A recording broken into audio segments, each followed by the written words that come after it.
ağlaman ziyanı yok. Yalnız düşünmeyin, bir şunki jelesen gurrunni. Gözünden yaş akıdanın ne akıtsan günahı yok.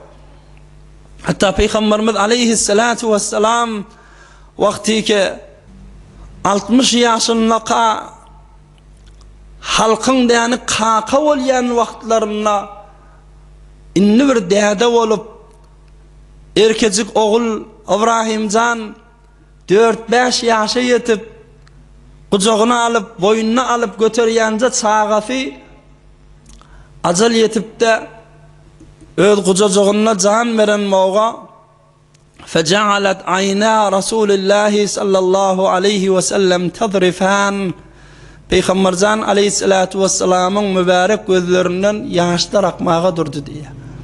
Hazreti Abdurrahman ibn Avf ola aytti ve ente ya Resulallah. Ya Resulallah senem ağlamatayım mı dedi. Peygamberimiz dedi inneha rahme. Hava dedi. Bir yaşta dedi, bir rahmet dedi. İnnel ayne tedma vel kalbu yahzan ve la naqulu illa ma yurzi Rabbena ve inna bi firaqik ya İbrahim lemahzunun. Göz yaş akıt ya, yürek onun için kıynan ya. Ama hiç açanla Hudayımızı narahat edecek, nahoş edecek, kip ağzımızdan çıkmaya dedi. Vay İbrahimcan, sen gidene yürek yanıp var ya dedi. Yüreğin yanmağı, gözün yaş akıtmağı, hiç taht günahkarçılık yok. Zayıf insana Huday'ı alan veren hakkı bi, rahmet bi. Ama gurrun şu el veren dili saklamak, ki şol şeytandandır.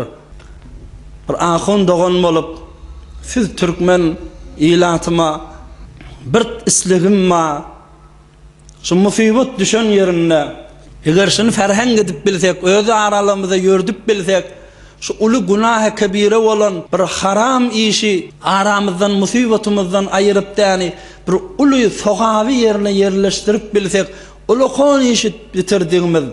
O da neyme?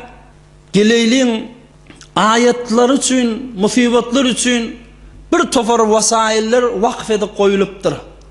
Çadır dedik, hali düşük dedik, poştu dedik, kapsanak dedik, kâte dikmiş dedik. Şıratları vakfedip koyuptur ayet musibet eyelerine, sadakalarına, yeni bir zatına yarar deyip koyuptur. Son kaptalına bir 100 tane, 200 tane tesbih hem koşun. Tesbih. Näme deyli? Şu musibete däni gelin dayızalara her hayatına kafin ağzına durup şun eline bir tane tesbih vereyli. Çadıra gelin erkeğin eline bir tane tesbih vereyli. Näme? Bar bidirek kalmagal edenden ya yöne başka bir gurrunlara girişenden gelin musibet düşen yere ölü yalahan tama değil ya gelin tesbih sanaylin.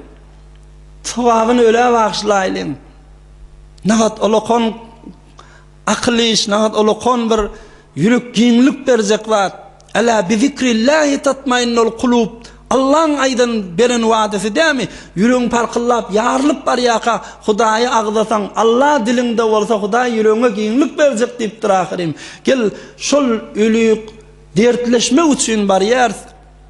Gel Allah'ını yatlap zikredeylin, bir tesbih çekeylin, tesbih sanaylin.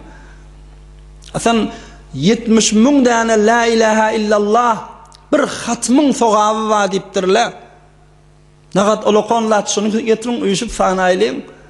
Zinanaga şu tesbihden vereylin, al sen 1000 tane sana, sen 2000 tane sana, sen neş tane sanacak. 3 reylin 70 minden yani saat be saat öyle hatım bağışlap duruylin. Ne kadar olokon sadakaşı, ne kadar olokon dertleşmek şey. Musibet eyelerine.